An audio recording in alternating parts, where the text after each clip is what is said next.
Hello साथियों, बड़ों को प्रणाम, छोटू को ढेर सारा प्यार।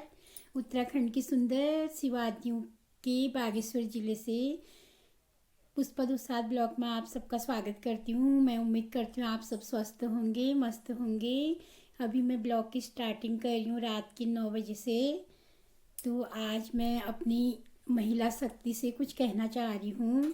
तो साथियों, अधिकतर लोग तो हमारे जो बागेश्वर ज़िले में जोशी गांव में जो इतनी बड़ी घटना हुई है उससे सभी वाकिफ़ हैं, जिसमें एक महिला और उसके 3 बच्चे जो हैं वो मर गए।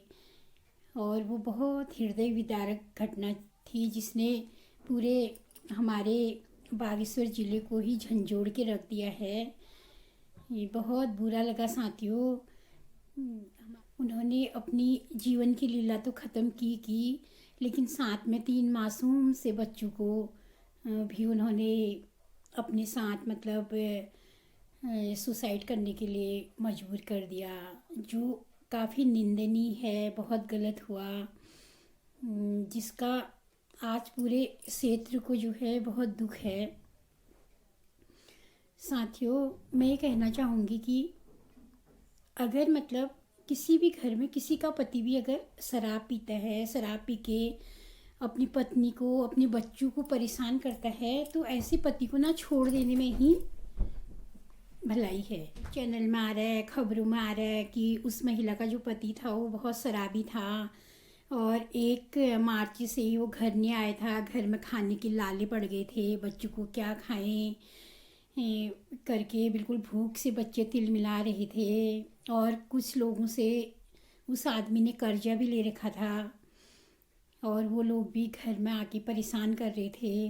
तो महिला को कुछ नहीं सूझा और महिला ने आत्महत्या को ही एकमात्र रास्ता माना और अपने साथ अपने 3 मासूम बच्चों की जीवन लीला भी समाप्त कर दी। तो मैं आज अपनी महिला शक्ति से ये कहना चाहूँगी कि उन लोगों ने इतने बड़े डिसीजन नहीं लेने चाहिए अपने शराबी पति के पीछे।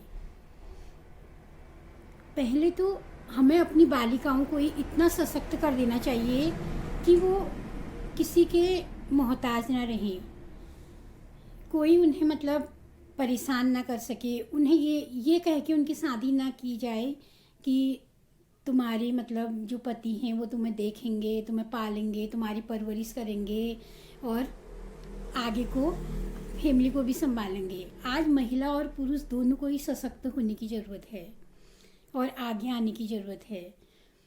जैसे अगर महिला है जो अगर वो थोड़ा भी सूझबूझ से काम लेते तो आज न तो उनकी जीवन लीला समाप्त होती, ना ही उनके 3 मासूम बच्चों की, जो कि हमारे देश का भविष्य भी हो सकते थे, बहुत अच्छा भविष्य हो सकते थे। मैं अपने ब्लॉग के माध्यम से अपनी मातृशक्ति और अपनी नारी शक्ति से कहना चाहूँगी कि किसी भी महिला को इतना निराश नहीं होना चाहिए। सबसे पहले तो उसे शादी तब करनी चाहिए जब वो अपने आप में सशक्त हो जाए। ज़रूरी नहीं है कि उसे सरकारी जॉब ही मिले, कोई प्राइवेट नौकरी जिसको वो बाद में कभी उसे कुछ परेशानी हो तो वो कर सके। कुछ न कुछ हुनर पहले वो अपने में पैदा करे। जैसे ज़रूरी नहीं है कि सब पढ़े लिखे ही सक्सेस होते हैं। जैसे हमारे पहाड़ों में बहुत सारे रोज़गार हैं। अगर किसी महिला को कृषि का बहुत अच्छा कृषि करना आता है, गाय भैंस पाल के खेती बाड़ी करके भी वो अपना जीवन यापन कर सकती है। सिलाई, कढ़ाई, बुनाई और कुछ भी मतलब महिलाओं में तो इतना हुनर छुपा है कि क्या बताएं। जैसे हो सकता है उन्हें लगे कि मेरे पति तो 1 महीने से घर नहीं आए हैं, अब खाने के लिए कुछ नहीं है, भूखा मरने से तो हम ऐसे मर जाएं। ये बहुत गलत है।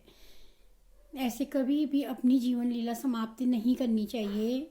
लड़की का एक ससुराल होता है तो एक मायके का भी होता है। उन्हें अपनी परेशानी अपने मायके वालों को बतानी चाहिए थी। और ससुराल में भी ऐसा नहीं है, अगर ससुराल वाले अनादर भी करें और घर में नहीं रहने दें बहुओं को, क्योंकि अगर किसी किसी के बेटे बहुत ही ख़राब व्यवहार करते हैं अपने माता पिता के साथ, अगर घर में बहू को नहीं रहने दें, निकाल भी दें, फिर भी बहू का अधिकार होता है कि वो मतलब अपने ससुराल में रह सकती है। वो जैसे उनसे प्रार्थना करके एक कमरा मांग ले। अगर उसे लगता है कि अपने पति के साथ ना उसका भविष्य ठीक नहीं है, तो हर गांव में हर एक के पास 2-3 खेत तो होते ही हैं। जैसे 2-3 खेतों में काम करके एक गाय या भैंस रख के भी वो अपना जीवन बसर कर सकते हैं। और आज हमारे गांव घरों में ना बहुत से लोग पलायन कर चुके हैं।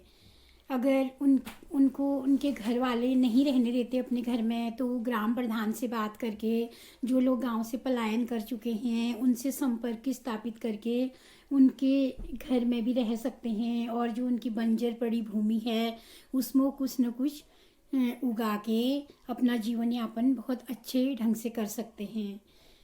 तो साथियों, मुझे बहुत दुख हुआ आज ये सुन के। और मैंने ऐसी महिलाएं भी देखी हैं, जैसे देखो ना, अगर किसी का पति शराबी है, नहीं देखता, तो उसका त्याग कर देना चाहिए, चाहे मन से हो, चाहे अगर हमें लगता है कि हम उसके साथ सेफ नहीं हैं। मेरा मानना तो ये है। और महिलाओं से मैं ये भी कहना चाहूँगी, क्योंकि मैंने ऐसी महिलाएं देखी हैं जिनके 2 या 3 बच्चे हैं और अचानक से उनके पति की डेथ हो जाती है। क्या वो अपने बच्चों का जीवन यापन नहीं करते? कितनी कठिन परिस्थितियों में वो अपने बच्चों का जीवन यापन करते हैं, उनको आगे बढ़ाते हैं और समाज में एक अच्छे प्रेरणा स्रोत बनते हैं, एक उदाहरण बन के उभरते हैं। मैं दूर नहीं जाना चाहूँगी। हमारे एक किराएदार थे, कुंदन सर, जो कि टीचर हैं। जब वो 5th में पढ़ते थे तो तभी उनके पापा की डेथ हो गई थी। और वो 4 भाई थे, एक बहन थी। मम्मी के सर पे उनका इतना भार था और पापा उनके चले गए थे, लेकिन उनकी मम्मी ने हिम्मत नहीं हारी, खेती बाड़ी की। क्योंकि गांव की साधारण सी वो महिला थी, उन्होंने खेती बाड़ी की, गाय भैंस पाले और बच्चों को जैसे तैसे स्कूल भेजा। उनको कितनी परेशानी नहीं आई होगी।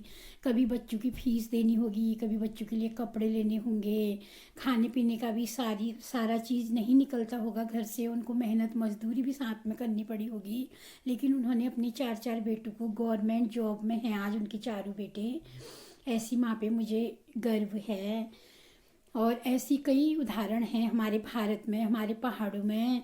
मैं अपनी मातृशक्ति से यही कहना चाहूँगी कि प्लीज़ आप अपनी जीवन लीला समाप्त मत करिए ऐसे शराबी पतियों के पीछे, नक्कारा पतियों के पीछे, जो अपने बच्चों की जिम्मेदारी नहीं लेते, अपनी पत्नी की जिम्मेदारी नहीं लेते। आप खुद आगे आइए, आगे बढ़िए। एक रास्ता अगर बंद होता है तो कई रास्ते खुल जाते हैं। तो आप मतलब लोगों से सामंजस्य स्थापित कीजिए। आप उन लोगों को देखिए गांव में कौन लोग आपकी हेल्प कर सकते हैं, और उन लोगों से आप सामंजस्य बना के उनसे कुछ रोज़गार के आय के कुछ साधन आप लोग मांग सकते हैं। और कुछ न कुछ कोई लोग तो समाज में, सारे लोग एक सा नहीं होते, कुछ लोग बहुत हेल्पफुल भी होते हैं, लेकिन लोगों की परिस्थितियों के बारे में ना किसी को ज़्यादा पता नहीं होता। आज भाग दौड़ की ज़िंदगी में लोग अपने अपने में इतने व्यस्त हो गए हैं कि उनको पास पड़ोस पे क्या हो रहा है कुछ पता नहीं रहता। तो हमें भी हेल्प मांगनी चाहिए। और मतलब मैं ये कहना चाहूँगी, चलो प्लेन्स में तो ना लोग फ्लैटों में रहते हैं, सुबह सुबह ड्यूटी को चले जाते हैं, अपने से मतलब रखते हैं, लेकिन हमारे पहाड़ों में ना ये स्थिति नहीं आनी चाहिए। जैसे गांव में ही है, कोई भी अगर परेशानी में है या दुख में है तो उसको ज़रूर पूछना चाहिए हमें। हो सकता है हम थोड़ा सा हमारा एक प्रयास किसी का जीवन बचा दे। तो मेरी सभी से अपील है, जैसी घटना हमारे जोशी गांव में घटी, ऐसी घटना हमारे पूरे उत्तराखंड में, हमारे पूरे भारत में कहीं ना घटे। हमें अपने आसपास के लोगों को भी जानना होगा, समझना होगा। अगर कोई इतनी गरीबी से जूझ रहे हैं, जिनके घर में खाने के लिए एक अन्न का दाना नहीं है, तो उनका भी हम लोगों ने सहयोग करना होगा। आज ज़रूरत है ऐसे समाज सेवी को आगे आने की, उनकी परेशानियों को समझने की, उनके दुखों को बांटने की, ताकि ये जो इतनी बड़ी घटना हुई इसका दोहराव ना हो। अगर किसी को मेरी बातें बुरी लगी तो उसके लिए मैं क्षमा चाहूँगी, लेकिन मेरे दिल ने कहा कि मैं महिलाओं के लिए कुछ कहूँ, उन महिलाओं के लिए जो अपने को बहुत कमज़ोर समझती हैं, मैं कुछ नहीं कर सकती ये सोचती हैं। महिलाएं सब कुछ कर सकती हैं। हमारे गांव में जंगल ही इतने हैं, वो जंगल से सूखी लकड़ी ला के भी बेच के भी अपना पालन पोषण कर सकते हैं। वो 2-3 महीने कहीं पे सिलाई कढ़ाई की दुकान में सीख के भी अपना जीवन यापन कर सकते हैं। वो अचार बनाना सीख के भी अपना जीवन यापन कर सकते हैं। वो तरह तरह के नमक पीस के एक जगह उसको बेच के भी अपना जीवन यापन कर सकते हैं। वो कृषि करके भी अपना जीवन यापन कर सकते हैं। वो बागवानी करके, वो पशुपालन करके, बकरियों में ही देखो कितना लाभ है। 6-6 महीने में बकरी जो होती है वो माँ बन जाती है, ज़्यादा मेहनत की भी ज़रूरत नहीं होती। तो बहुत से हमारे वहाँ आय के इतने साधन हैं कि महिलाएं अपने पति के बिना भी अपना जीवन यापन बहुत अच्छे ढंग से कर सकती हैं। आज आप लोगों को ज़रूरत है अपने अंदर की शक्ति को बाहर निकालने की और अपने शक्ति को पहचानने की। मैं अपने छोटे से ब्लॉग को यहीं पे समाप्त करती हूँ। आज ही मैं ये नहीं कहूँगी कि मुझे लाइक करें, मुझे सब्सक्राइब करें। हाँ, मुझे शेयर आप लोग ज़रूर करें ताकि हजारों महिलाओं तक मेरी आवाज़ पहुँचे।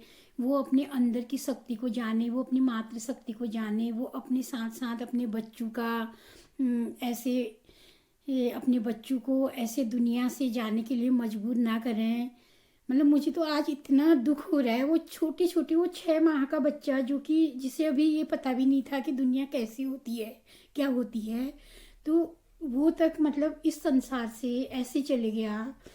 उस माँ को कितनी नहीं बीती होगी 3 बच्चों को जब उसने 9-9 महीने अपने पेट में पाला होगा, कितनी परेशानी से वो जूझी होगी।